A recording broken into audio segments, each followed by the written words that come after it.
It's never wasting his time on negativity. How can I be better? How can I be greater? How can I achieve my next goal that's on my list? Right? So that's so important. So yeah, we talk about it. And then there are real life examples of your age. Sometimes I know you guys are like, hey, I understand about no swearing, coach, but you're old. Right? Our generation does this. Well, it doesn't have to. You can be an amazing person. Right? You can be a super tough and one-up. Rip someone's head off on the mat and be an amazing person. Right? And then the last thing I'll say is, geez, I said about his wrestling, I said about him as a person, he might be, right, at his age in high school, he might be a better coach than he is even a wrestler. He is unbelievable, all right, at his age, at talking to his peers, right, and helping kids out, and describing his techniques that work really, really well. Right? So I'm sure that maybe you've seen some of these stuff, but the little things are going to want to separate. Right? And he does a phenomenal job. Okay? So we're not going to warm up. We all did a rise and grind. We only get one session with Bo, and I'm going to get some time for question and answers. So that means there's not a ton of time for technique. So we'll get right in. All right? So let's go. All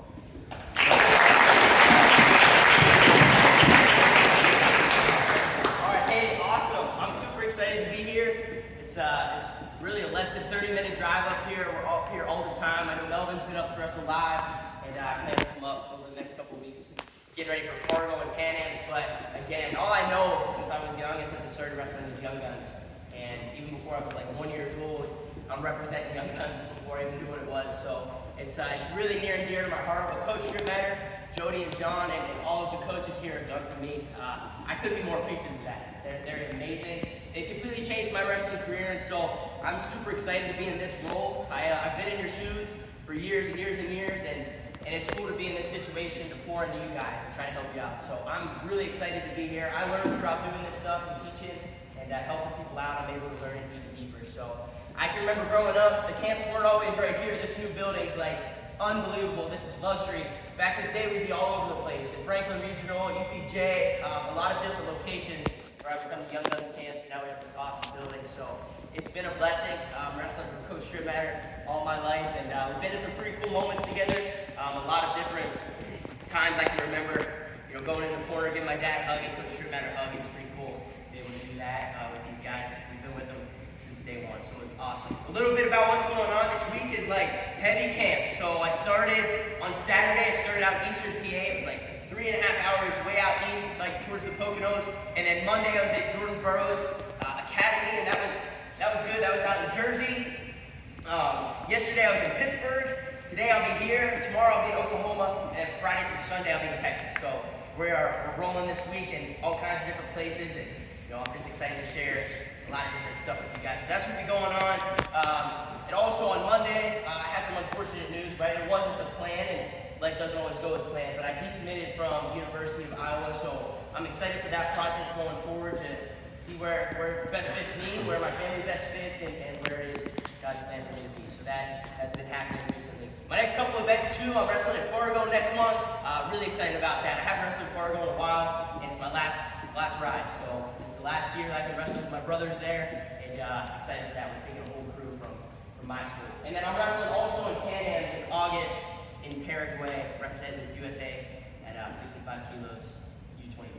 So that'll be awesome. Excited to be here. I think today I'll be going on top. I've heard we did a lot of on our feet the last couple of weeks, so I'm going to try to get on the mat. Because Pennsylvania, we're known for mat wrestling and trying to set ourselves apart there. So as we get older, we got to start to realize, hey, like top wrestling is really important. If we can set ourselves apart, right, on top and bottom, it's going to make all the difference. Getting older, getting recruited by colleges, once you get into high school, and then once you get to that next level, it is all that important. And I think the way that I like to think about it and why top's so important, right, like think about this right now. If you ride a guy for 60 seconds, right, 60 seconds, you get 1 point. Anything other than that, right, past that is just bonus. You don't get any points for it. So if you put a guy on his back for 4 seconds, you get 4 points. And then if you put him on his back again for 4 seconds, you get 4 more. Right? So there's really no limit to back points, and it takes 4 seconds opposed to 1 point is your limit with riding time for 60 seconds. So that's how I think about it. I just think, hey, if I can turn a guy, I'm going to set myself apart. So I'm going to go through my tilt series. I know you guys are warm, we'll get right into it, but I love this tilt series. We've been working on it since I can remember. I had really great role models, right? And here in Pennsylvania, there's a few guys that kind of set themselves apart with tilts when I was young. And that was AJ Shaw. He was kind of the original guy. He wrestled at Edinburgh. He now coaches, I believe he's back at Edinburgh. He was at Purdue for a while. And he's a PA guy, so I always went to his clinics and camps, and then obviously, Young Guns, Spencer Lee, right? And so he was a huge role model for me because I was in elementary. When he was in high school, I spent a lot of time training in the room, but I obviously watched a lot of film of his tilts and things like that. So I've been able to really have great role models in Pennsylvania to learn tilts, and then a lot of time in the living room or in the mat room with my dad and brother get reps in. So this is something that we tweaked and changed a whole heck of a lot. This tilt series over the last 10, 12 years. So excited to share that with you guys, and excited to get you on the mat too. I know we've been on our feet a lot. So Keegan, I'll use you. This is Keegan. He's going to World Championships in the beginning of August. And yeah, excited for him. He'll be in Greece, and I'll definitely be up at 3 a.m. to watch him on day 1 and day 2. So I'm excited. He's ready to roll. So Keegan's gonna be down for me. Hey, partner, just be a good partner, right? Let's keep our base, stay strong. Guy on top, we gotta focus before we even start the move, right? You'll start to see, and I would be crazy not to say this, even in elementary school now, the kids are so good, right? So they wanna win the whistle, right? They wanna win the whistle. You go to Tulsa, even in the elementary age groups, at the junior high, guys are trying to win the whistle. But the trend used to be, as you got older, cautions used to happen a lot more. Now it's at all ages. But with cautions, why did that happen, right? Why does someone want a false start? Well, I think for me, it's they want to win the whistle. And I think it is so important to win that whistle, right? I think the difference is if we win the whistle, we can win the period. If we don't win the whistle, this guy can get out. It's that important, that first move. So I want to make this guy uncomfortable before I even start, right? Legally, I'm going to make him uncomfortable and put his weight where he doesn't want it. I was taught on bottom to make sure my hands are not, pretty much weightless. To explode to my feet, my butt, or some guys like to try to roll and go forward, right? The most common twos are gonna go straight up or straight back. So what I wanna do is put his weight forward. That makes him uncomfortable, allows me to win that first move, which allows me to win the period. Okay, so this guy's down. I'm gonna put his weight forward, I'm gonna use my shoulder. I had to make my shoulder big though. I don't like to just get on like, oh, that's kind of mindless. I wanna make sure I get on the right way. For me, my arm's in it first. Okay, I'm gonna use my shoulder to kind of push that weight forward. It'll just be like that. Really subtle, rep has no clue, but this guy's weight's shifting right here, right? I'm getting on like that. Bumping his weight forward just a little bit, right? My right hand goes on the stomach. There's nothing special there, but my left, there's something special here. When I put this forward, hand on the stomach, and my left hand comes around, my elbow's gonna go out. Everybody see that? My elbow's not in. It's out. Squeezing and twisting it back. We call that revving it up, okay? Reason being is because when I'm chopping over this arm, and I chop before revving it up, or I just don't do that at all, I can't go into that joint. That's a bone, and it doesn't bend that way. So when I twist, right? When I twist, I can chop that under. If I don't twist, right, I have to take his hips up over his arm. It's a lot harder to do. I want to be able to chop and bring his hips over so they're going to overlap. Okay? So I want to rev it up, make sure I can chop that under without going against the arm. Alright, so this guy's down. I'm going to send his weight forward. Right? I want to make him uncomfortable and win that whistle. Hands on the stomach, the other one's revving it up. Okay? Weight forward, hand on the stomach, revving it up. Off the whistle, guys. 3 things. My hand on the stomach's going to go inside the leg.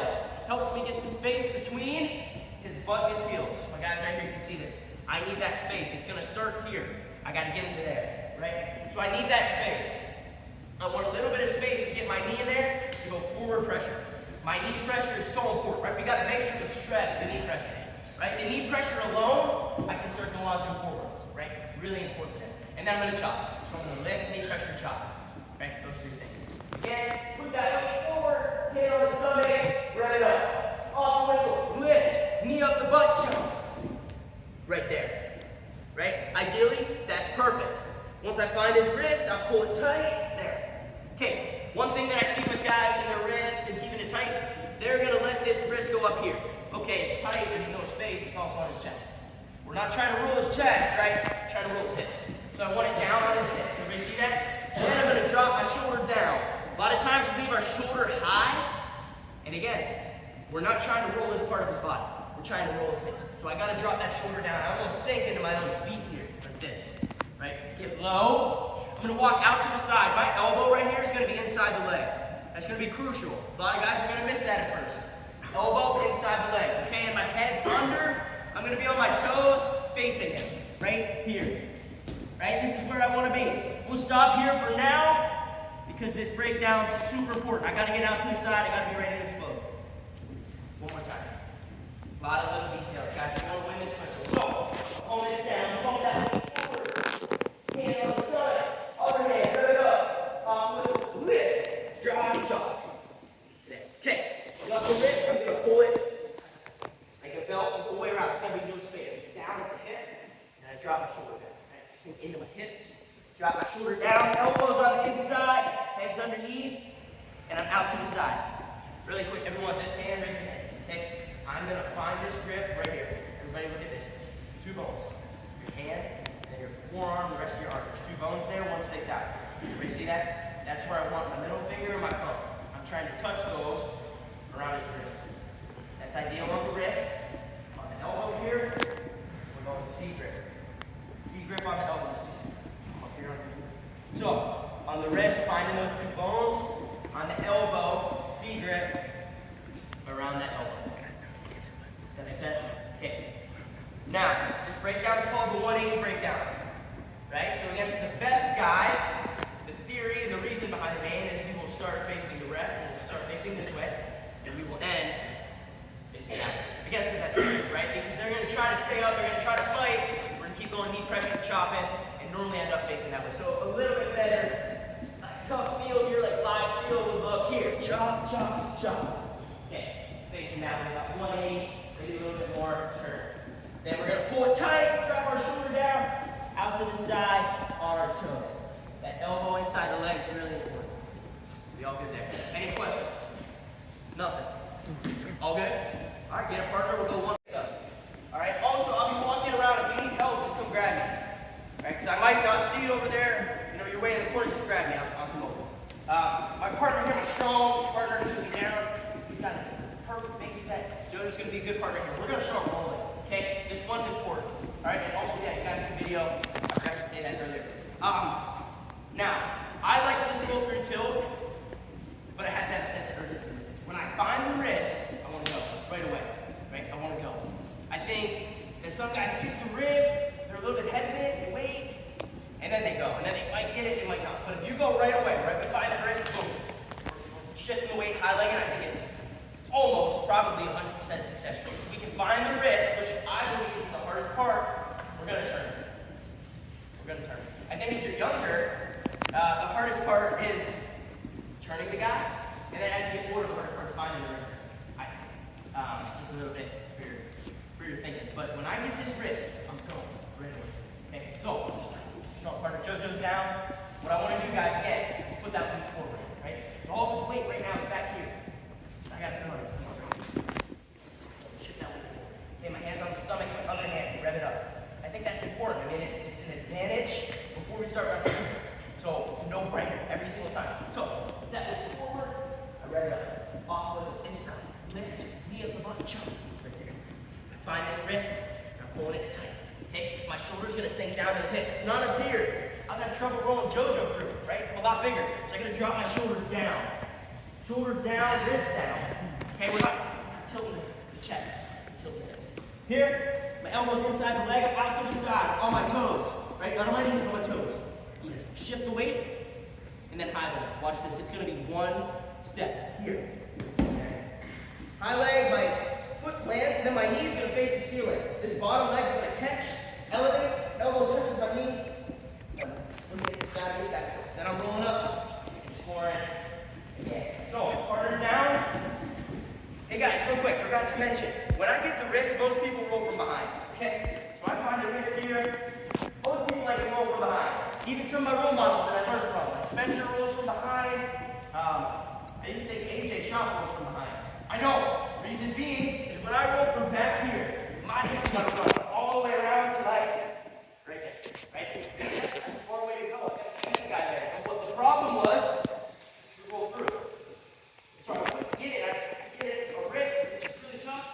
Find the wrist on a good guy, and then you now, but we got to get these back points in folk, right? We got to get force weight. I found that coming out to the side allows me to do one step. It's one step over, I plant, that's where I'm at. I got my pocket right where it is. It's one step rather than running my legs all the way around the okay? You don't want that. So I like to come out to the side, shift the weight, make it easier to roll through with one step. Right? It was a no-brainer when we did that. Easy. So, again, I want to put that weight forward. On the stomach, rev it up. All the forward. Here. Off the whistle. Lift, jam, jump. Find that wrist, pull it, tight, no space. Draw my shoulder down. Elbow inside the leg, out to the side. Shift, high leg, plant. Where I plant that foot, it stays, and my knee faces the ceiling. He starts messing